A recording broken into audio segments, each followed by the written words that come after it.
All right, here's your Thursday review. So just sort of pay attention. I'm going to walk you through it quick, and you can always slow it down if you need it to go slower. It says a function f of x is graphed in a coordinate plane. Well, that f of x, just f of x equals x, is just the parent function that looks like this. Okay. It says the graph of the new line is formed by changing the slope to 4/3. Now, don't get confused and think a fraction means this climbs less. Remember, the rule is if the number is greater than 1, the graph is more steep.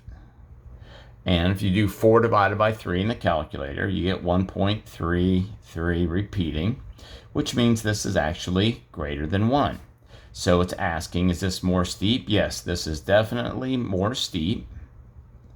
And the other thing we learned is if the y-intercept, okay, now remember, we're going through 0 here. It says if the y-intercept is moved to -2, which is here, what has happened to the graph? Well, this means this point moved down, so this graph moves down. Okay? So the graph is more steep because 4/3 is greater than 1. And it moves down because the y-intercept moved from 0 to -2. Check this out.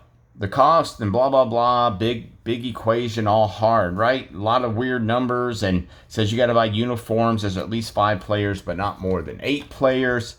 But look here, it just asks for the domain. And notice that the domain deals in U, and U is the number of uniforms you need. Who wears the uniform? That is players. So the domain is really dealing in the number of players. Think about this. Can you have half of a player? No. A third of a player? No. Can you have negative players? No. As a matter of fact, it says you're going to have at least 5, but no more than 8. So that means you can have 5 players, 6 players, 7 players, or 8 players, meaning you would need 5, 6, 7, or 8 uniforms. And that would be your domain. Pretty simple. Y'all just have to think the logic through. Okay. In a dog treat store, the number of dollars collected is directly proportional to the number of customers who bring their dogs in. If 10 customers bring in their dogs and spend $120, how much, remember, this is dogs over dollars, so this side will be dogs. How much then, so we don't know the money, will the customers have spent if only 4 dogs come in? 10 dogs, $120. 4 dogs, how much? Well, you can cross multiply, you can do some tricks here. I'm not going to make this difficult. Let's just straight up solve this. 10 times x is 10x. 4 times 120 is 480. Again, you can stop the video, use your calculator, you'll be fine. Divide both sides by 10, and x equals $48. So if only 4 customers bring their dogs into the store, then $48 is going to be sold in treats. Okay? Again, stop the video. Go back, rewatch it if you have to. I'm trying to save y'all some time if I can. Find the standard form here. Oh, hey, look. We have a fraction. Let's clear the fraction. 4 times y is 4y.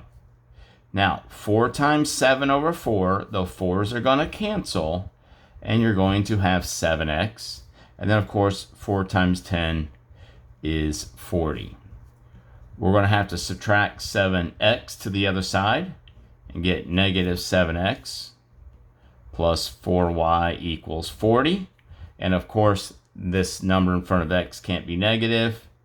So we multiply everything by a -1, and that's converted. This is one of those, you just got to slow it down and rework it until you get it down perfect. Okay. It says, what's the slope going through these 2 points? Well, remember, let's call this x1, y1, x2, y2. The equation for slope is y2 minus y1 over x2 minus x1.